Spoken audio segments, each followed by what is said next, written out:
اچھائی اور برائی کا جو کرائٹیریا ہے وہ اللہ نے اپنے ہاتھ میں رکھا ہے کہ میں جس کو اچھا کہوں گا وہ اچھا ہے, میں جس کو برا کہوں گا وہ برا ہے. اللہ نے شراب کو حرام قرار دے دیا. پوری دنیا میں کتنے بڑے بڑے ذہین لوگ ہیں, چائنا میں, رشیا میں, امریکہ میں, ان کی اسمبلی میں جو قانون سازی کرنے والے لوگ دنیا کے ذہین ترین دماغ ہیں, لیکن شراب جیسی گندی چیز پہ پابندی نہیں لگا سکتے. ہمارے ایک دوست امریکہ سے آئے, بہت ایجوکیٹڈ ہیں, وہاں کی یونیورسٹی میں پڑھے ہیں, زندگی ان کی امریکہ میں گزری. وہ ایک دن کہہ رہے تھے کہ یہ جو شراب فلموں میں دیکھی جاتی ہے نا, یہ وہ نہیں ہے جو حقیقت میں پی جاتی ہے. فلموں میں جو شرابیوں کا, انگریزی فلموں میں جو تصور دکھایا جاتا ہے نا, وہ تو اس کو دیکھ کے لگتا ہے نوجوانوں کا دل چاہتا ہے کہ ہم بھی پئیں, نہیں ایسا شو کیا جاتا ہے.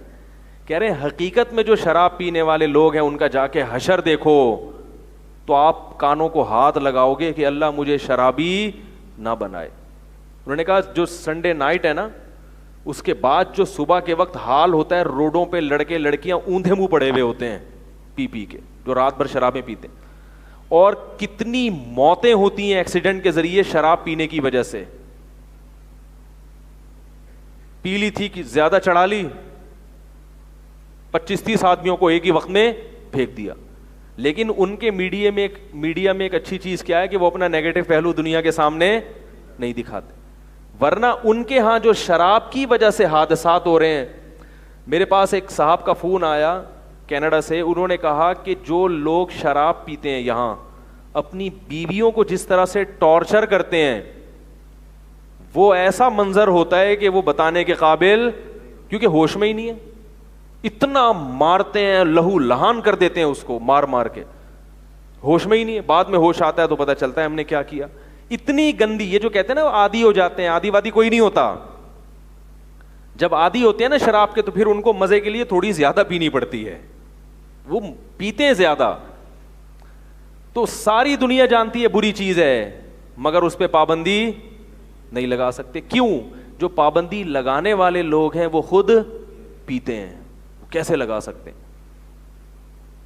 اگر رسول اللہ صلی اللہ علیہ وسلم صحابہ کی ایک اسمبلی بناتے, ان کو کہتے کہ تم چاہو تو پابندی لگا دو, تو عرب میں زمانہ جاہلیت میں بھی شراب پی جاتی تھی. چند لوگ تھے جو شراب سے بچتے تھے, تو وہ کیسے چھوڑ دیتے؟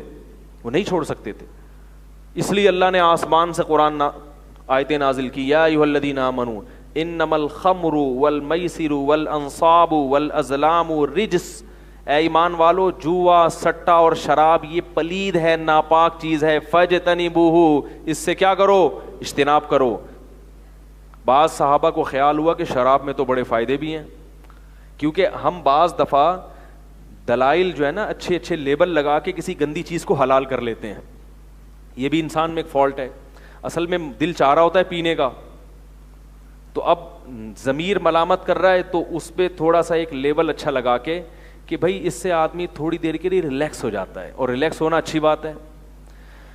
کیسے سمجھائیں بھائی؟ دیکھو ریلیکس تو ہوتا ہے نا. اب ایک آدمی ٹینشن میں, اب میں نے ایک شرابی کو کہا یار چھوڑ دو, اس نے کہا دیکھیں ایکچولی اتنی ٹینشنیں ہیں دنیا میں آج کل, بے روزگاری, لوڈ شیڈنگ, مہنگائی, اور سیٹنگیں بھی ناکام ہوتی ہیں بہت زیادہ ہے بھائی, سارا بیلنس ضائع ہو گیا. ٹھیک ہے, تو اتنی ٹینشن میں خودکشی سے بہتر نہیں ہے کہ تھوڑی سی پی لے.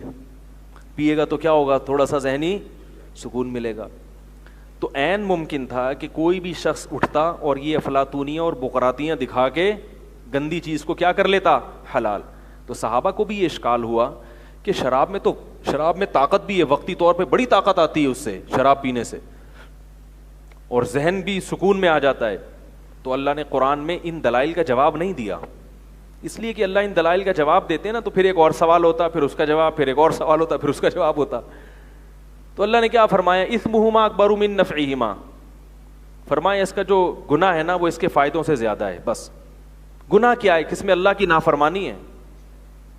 اب سارے فائدے ایک طرف, اور جس رب نے پیدا کیا اس کو ناراض کرنا ایک طرف. بس وہ ناراض ہو رہے ہیں تو اب کیا فائدے کیا نقصان؟